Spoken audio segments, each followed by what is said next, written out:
That software that mediates between all the hardware, all the networks, all the devices doesn't go away, but it gets better as standards evolve.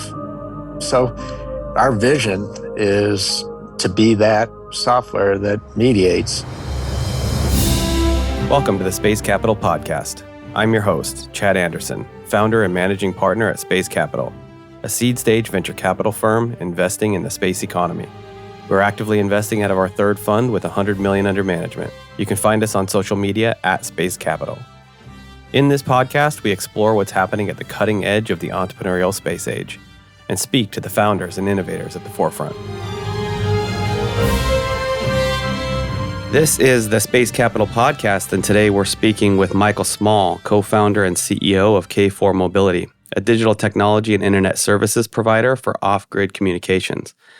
We invested in K4 earlier this year, really based on the quality and experience of the team, and we're incredibly excited about what they're building.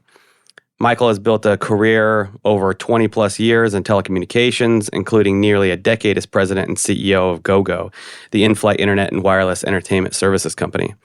So he is uniquely qualified to help us understand the opportunity that's emerging with the launch of new satellites and the deployment of 5G technology. Michael, it's great to have you on. Thanks for joining us. Thanks, Chad. Glad to be here. To kick things off, could you tell us a little bit more about yourself, your background, and how you came to found K4 Mobility? Sure. Well, I'm a lifelong telecommunications guy. I started in service operators, spent some time in telephony and in cable TV, but most of my career has been wireless communications. Was there from the very early days of the cell phone business when we had wild predictions that someday 1% of the population would use a cell phone. Since then, I've watched the industry grow. I've been in charge of staff functions, building the network and marketing, and I've been a chief financial officer for a wireless company, and then I was a CEO of a wireless company. And then finally, after doing that for so long, I decided to do something a little different, which is try to make the wireless networks reach airplanes. And that proved to be the biggest challenge of all for a lot of reasons. And that ultimately, the experience at GoGo was what gave me and my partner, Anand Chari, insight into how we could make life better for people trying to do wireless connections in weird places. Reflecting back and seeing where people's heads were at with cell phones and massively underestimating the market demand for it, you've seen you've seen pitfalls that have prevented growth within the wireless space as well. Can you tell us kind of where are we right now in terms of market development, and are we vastly underestimating the market currently? Talk us through how you view these market dynamics. Yeah, that is the point fundamentally behind K4 Mobility is we're still in the early days of wireless. And that seems hard for people to comprehend because it wasn't too long ago the cell phone didn't exist. And then we magically got to 100% penetration of cell phones. And it seemed like we were at the end of the road. And then the iPhone came along. And now all of a sudden it wasn't just making phone calls. It was the way you got on the internet was wirelessly. And so now, once again, I think popular perception is we're kind of at the end of the road. But K4 believe that we're maybe at the halfway point. And the big next frontier is enterprises getting new visibility to the edge. And we know that happens with Apple and Google and their phones, and we kind of get our heads around that Tesla cars are connected. But our vision is virtually every enterprise wants to know what's happening at the edge with their products and services and their customers. And that's a long way to go. And one way to put dimensions around that, we often talk about the other 3 billion people that connect, but there's perhaps 30 billion devices that some enterprise would like connected, but remain unconnected. And there are a lot of reasons for that. And K4, we're going to knock down some of those reasons to bring on literally tens of billions of connected devices and a few more people. And some of the current people who use cell phone in places where they didn't have connectivity before, we can help them get connectivity, not just some places, but every place. Oh, so interesting. We recently published the SATCOM Playbook, an investment thesis for ubiquitous connectivity in a future where every person and every device and object on the planet is connected. Similar to what you were just talking about. One of the key conclusions of our research is that the next battleground for the race for satellite communications dominance will center around the user terminals and achieving interoperability to unlock some of these new customer and new use cases. So, instead of one terminal that connects to a company's specific hardware, customers are now starting to demand that terminals can communicate with different satellites across bands, across orbits, and across even different companies and different hardware. Can you help us understand, the pain points in the market, what it's like to be a customer of services today, and how K4 is solving for some of those pain points? Absolutely, Chad. And step back a little bit on the issue you describe is everybody recognizes that you can't get the wireless connections where you want them all the time. And we see all these new satellite constellations going up. And we actually see huge investment in 5G on terrestrial. So the world understands the problem, but we think, where K4 takes it to the next level of challenge is, yes, you need the infrastructure out there, but what you described, the interoperability across different networks is very important. That's one dimension of the challenge. So getting infrastructure out there, wireless, satellite, or terrestrial, and then being able to use the best available network or networks. So that's one big piece of the challenge. The other piece of the challenge is managing all those things that are connected to the network. Some of it is simple internal policy. What do you want to use bandwidth for, where? But there's a cybersecurity challenge. You really need to know what's on your network and be able to manage it. And, it's one thing to do it in the headquarters or in the data center, but it's another thing to do it when you have thousands or millions of distributed devices all over the globe. And so we think there's two challenges. It's multi-network, and its ability to manage a myriad of users and devices on the network. Got it. So can you tell us a little bit about your product?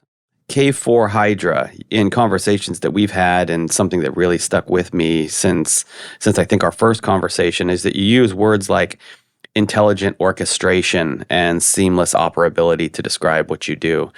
So you could talk to us a little bit about that? Yeah. So our software, and we are fundamentally a software company, we build some hardware, so we have something to run our software on, since most of the hardware out there is very proprietary and one network or one industry vertical driven. We want to generalize it.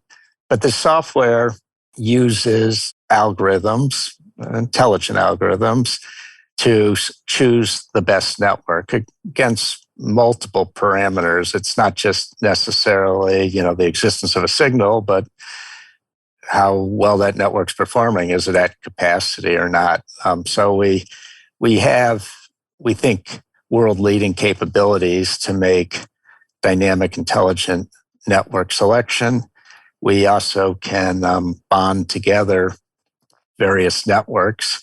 And so to get a fatter pipe, two different satellites, two different terrestrial networks, or more, or a combination of satellite and terrestrial networks.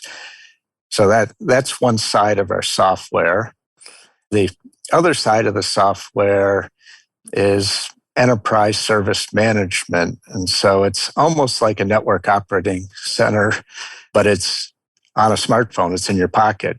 From anywhere in the world, you can see exactly what's going on your network, and you can, set policy and control how that's used, who's allowed to use the bandwidth, which applications or devices get a certain amount of bandwidth.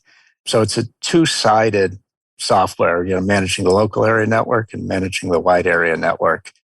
We started our first use case to really get down to where the business is today was super yachts.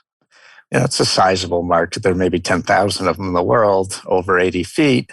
But it was a reasonably complex use case, a fair number of users and a lot of devices on a super yacht. And it allowed us to build our software and get the end-to-end solution. And it was a very short sales cycle. You could walk the dock.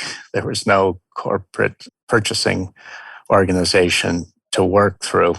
We are now expanding into commercial shipping, but we think what makes us unique is the software that we use on every piece of our hardware or in every industry vertical is exactly the same. We're trying to generalize it so we can actually have a scale solution in the long run. So we'll move to ground transportation, to emergency services, to agriculture, and numerous verticals. And ultimately, the objective is to democratize the ability to manage a far-flung wireless network so it becomes accessible to any industry, not just the ones that are super high value and are prepared to go through a lot of effort to connect to the edge. How interesting. And so you are essentially offering the ability to connect to whatever service, terrestrial, space-based, what have you, optimize for connectivity, bandwidth, price, and do all of this mostly seamlessly through a software solution with a little bit of hardware added in. So from our perspective, the going after maritime makes the most sense, right? Because the boat, when it's docked, it's connected to terrestrial cell and Wi-Fi. But when it starts to go offshore, then it immediately starts to need a more dynamic solution. From conversations with you, that's a pretty big lift in terms of knowing what to do, but also managing it, and then making sure that you're getting the best product for the best price. So it's really interesting to me because that is a very clear first use case. Your website really talks a lot about super yachts and maritime. It's interesting to hear about the other markets that you're going into, because it's also, kind of going back to the beginning of the conversation, you've got IoT devices. Some of this is in remote operations, heavy industry, very valuable infrastructure that's online and needs to stay online. And you're essentially offering the ability to, for them to connect to whatever network that they have now, but also to provide them some redundancy as well in case that there's an outage or anything else, right? Yeah, that describes it well. In some ways we describe it as many to many to many. So many networks connecting to many what we call smart nodes. So this would be the antenna radio server that might be on a boat or a plane. And then the third many is all the devices and users behind that. So if you're on a commercial shipping vessel, container ship, you certainly want to have the ability for the crew to report back to corporate, do their reporting, but you might also want to let the crew, when they're downtime, view the video, Netflix or YouTube, but you might want to have parameters around that on how much bandwidth can be consumed that way. And then you want to keep track of all the containers on the ship. And so, shippers know where they are at any point in time. For example, you have all the systems on the ships can be reporting. And, not only finding the right network, but deciding what's the highest value use of the available bandwidth and what's inherently a highly dynamic wireless environment. So, at one point you may have more bandwidth than the next point. And so you need to make real-time decisions. So one half of the software is figuring out where the best available bandwidth is across multiple networks. The other half of the software is figuring out how to allocate that bandwidth to the highest value uses consistent with the corporation or enterprise's policies and just good common sense by the artificial intelligence. And this is really resonating. I mean, customers love your products and service. As part of our diligence process, we spoke to several of them, and they're not only exceedingly happy with what you're providing, but they're also helping to sell it. They're referring it to their friends and things. And it sounds like word of mouth is a really great marketing avenue for you just based on the quality of service. Can you tell us a little bit about your traction, your progress that you've had with customers today? Sure, Ken. We're at about 100 boats right now, predominantly super yachts and a few commercial ships. That's after being in business a little over 2 years. On most of those boats, we have our own hardware, which we have 4 different versions of, but all of them run the same software. The reason customers like us, and we took these customers from a competitor, every one of them, they all had some solution before us and haven't lost any for competitive reasons. Sometimes a boat goes into a shipyard or sold or for those reasons, but not for competitive reasons. And there's, the quality of the bandwidth is better in general because we use multiple networks and have the intelligence and the visibility to the bandwidth quality and know what the problems are if there are problems. That is key. There's the user interface where they get to control who gets what bandwidth. If the owner's on the boat, they allocate more there than if it's not, and so on. But I think at the end of the day, why we keep customers is the ability for us to see what's going on that boat anywhere in the world and offer support at sea. So if there's a problem, the captain of the ship doesn't have to start pulling out operating manuals and trying to troubleshoot it himself. We can be there and can see everything. And that's valuable to a captain, that ability from anywhere in the world to see the edge and manage what's going on the edge. In this case, the edge is the ship. That's what's going to be hugely game-changing to enterprises. They don't have to train everybody on every truck or plane or boat or oil well how to do this stuff. It can be managed centrally. And, I think that's the magic that keeps our customers with us, is we can support them wherever they may be in the world. Makes sense to me. How do you price this? How do you make money? Is it a subscription service? There's 2 ways we make money. Today, the predominant source of revenue is bandwidth resale. So we have contracts with various cellular operators, virtually all of them around the world, and multiple satellite providers. And we, buy the bandwidth from them and resell it, still at competitive prices, often lower than competition. And that's one source of revenue. The other source is what we call K4 as a service, or CAS, where we license our hardware and our software to the user. So they'll buy a server with some radios, either terrestrial or satellite radios incorporated, and perhaps an antenna incorporated, and we'll charge them for the equipment and a license fee for the software. In the long run, we will become increasingly software licensing. Because we are in the enterprise space, these smart nodes, what a smart node looks like on a plane versus a boat is going to be dramatically different, or a truck. So you will have, and again, a smart node is the server, the radio, the antenna, power supply, that is shared across everybody on that boat or plane or truck, and all the various devices. So those are going to need to be looked differently based on industry verticals. So our vision is it'll be our software running on someone else's smart node in the long run. Doesn't mean we totally get out of hardware, but our focus and our vision is to be a software-driven company. Got it.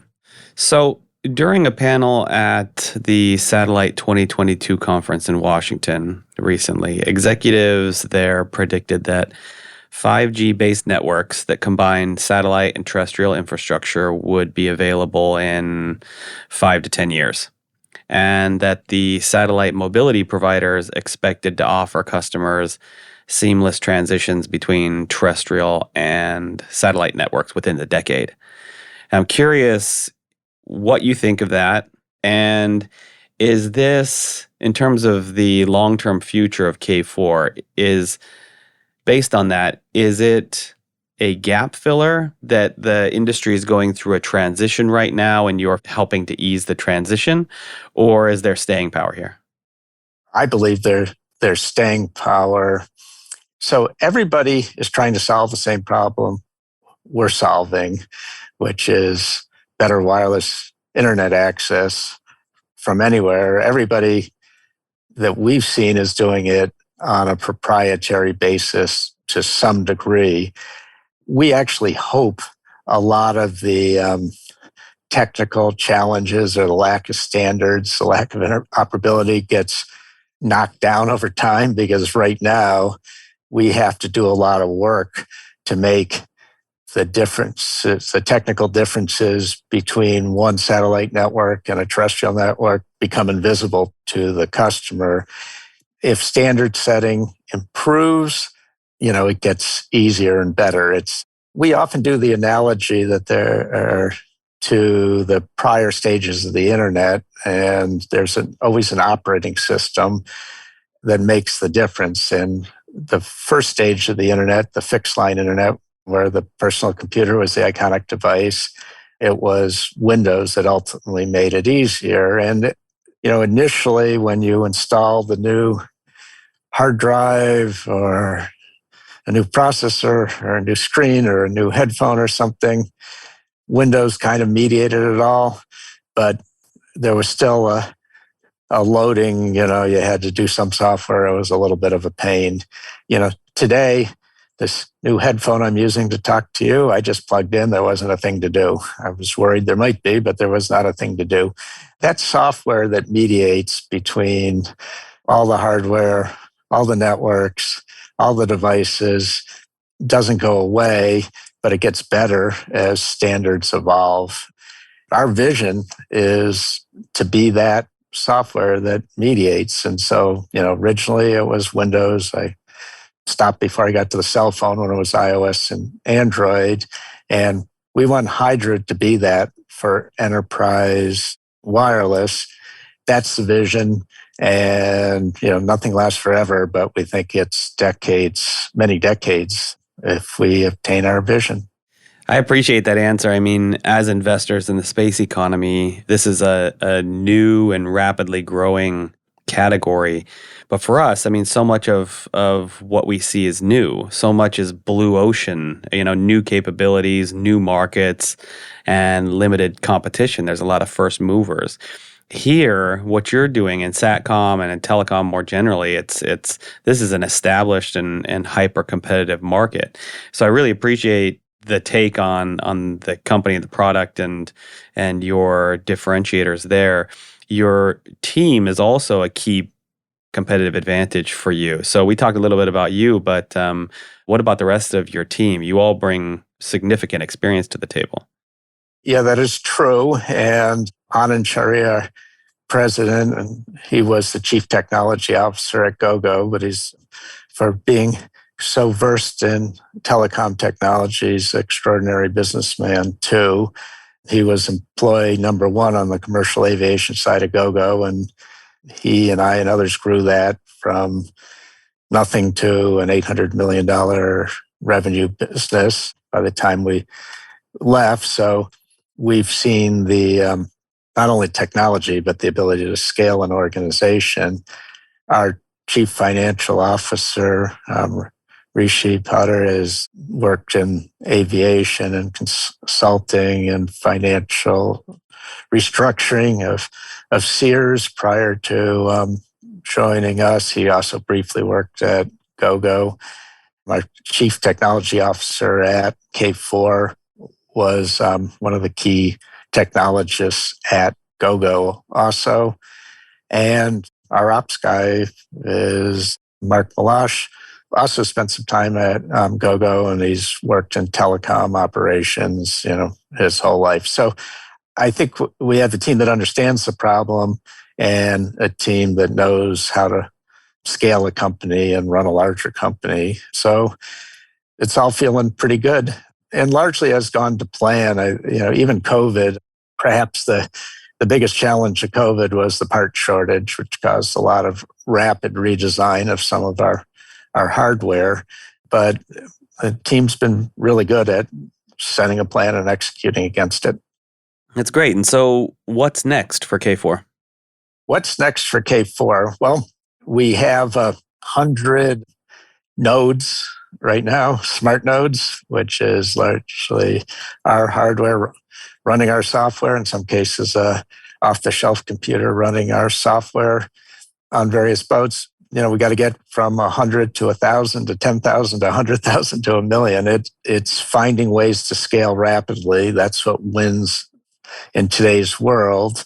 And, in a lot of ways, that's letting go of what you're just doing to get to the next more scalable solution. So what we're working on today is setting up a dealer network in yachting and commercial shipping. So it's not our direct sales force selling anymore. That'll lead to the next level of scalability.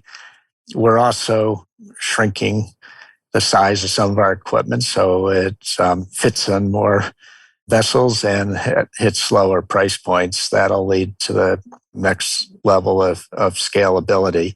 But by way of analogy, GoGo was the world's leader in in-flight connectivity, and we had 8,000 planes. We had 4 sets of software, the old and the new software in both business and commercial aviation. So that 8,000 divided by 4, that was 2,000 units running on each set of software on average. And, literally getting to thousands of versions of Hydra running will give us world-leading scale, for complex enterprise-grade software. Some of the backyard dish solutions that do one thing for one house, it's measured in hundreds of thousands there. But for anything for enterprise, it's measured in the thousands. So we want to get to world-leading scale running Hydra, our software, as fast as possible. And we think that's attainable in the next couple of years. Great. So how can listeners learn more about K4? Well, we have our website. It's k4mobility.com. You can also find, through LinkedIn or other social media, you'll see some of the articles about us. We just did a webinar that describes our hardware products. I didn't really get into those here because kind of hard to do verbally and quickly, but can see those. So I'd say those are the best 2 places to go. Okay, great. Anything else you want to cover? No, we're thrilled to have Space Capital as a partner. Your study of the space industry and the satellites being launched, we think is right on. So I would also recommend that. I don't know if that's how available that is, but your site is highly helpful for understanding the issues we're trying to take on. Well, thank you, Michael. It's been great to have you. Thanks for coming on the show. Chad, appreciate it. Thank you. Thanks for tuning into the Space Capital Podcast. If you enjoyed this episode, please leave us a review and subscribe to make sure you never miss an episode. And if you're interested in learning more about investing in the space economy, I invite you to visit our website, spacecapital.com, where you can get access to more industry-leading insights and learn how you can join the entrepreneurial space age.